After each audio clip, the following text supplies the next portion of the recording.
ভাঙড়ে ফের বোমাবাজির অভিযোগ। শানপুকুর অঞ্চলে চণ্ডীহাটে বোমাবাজি।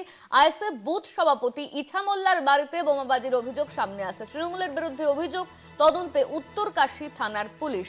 তৃণমূলের বিরুদ্ধে অভিযোগ উঠছে, তদন্তে উত্তরকাশী থানার পুলিশ। আইএসএফ বুথ সভাপতি ইছা মোল্লার বাড়িতে বোমাবাজির অভিযোগ। শানপুরের ঘটনা, ভাঙড়ে ফের বোমাবাজির অভিযোগ সামনে আসছে।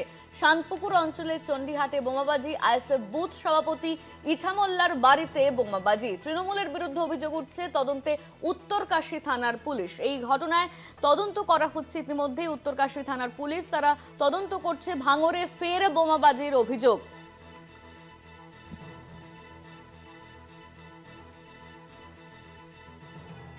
আমাদের সঙ্গে ফোন লাইনে রয়েছেন আমাদের প্রতিনিধি জাহাঙ্গীর হোসেন। জাহাঙ্গীর, ভাঙড়ে ফের বোমাবাজির অভিযোগ উঠছে শানপুকুর অঞ্চলে, পুলিশের তরফে কি বলা হচ্ছে?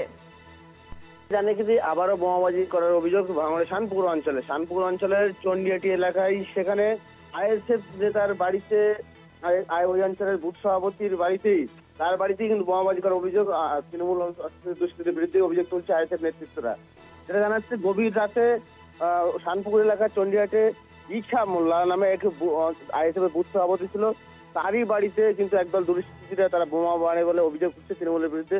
এই খবর পায় উত্তরকাশীপুর থানার পুলিশ। তারা কিন্তু ওই এলাকায় পৌঁছায় এবং গোটা ঘটনার তদন্ত শুরু করেছে এবং ঠিক যে জায়গাটায় বোম মেরেছিল সেই বোমার কিন্তু যে অবশিষ্ট অংশ, সেই অংশগুলোও কিন্তু উদ্ধার করেছে। এবং যেটা অভিযোগ হচ্ছে, একটি বোম মারা হয়েছিল, যে বোমটা ফেটে যায়, এবং আরেকটি বোম যেটা ফাটেনি বলেই জানা যাচ্ছে।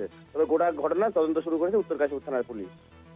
ধন্যবাদ তোমায় জাহাঙ্গীর। আমাদের সঙ্গে ফোন লাইনে ছিলেন আমাদের প্রতিনিধি জাহাঙ্গীর হোসেন।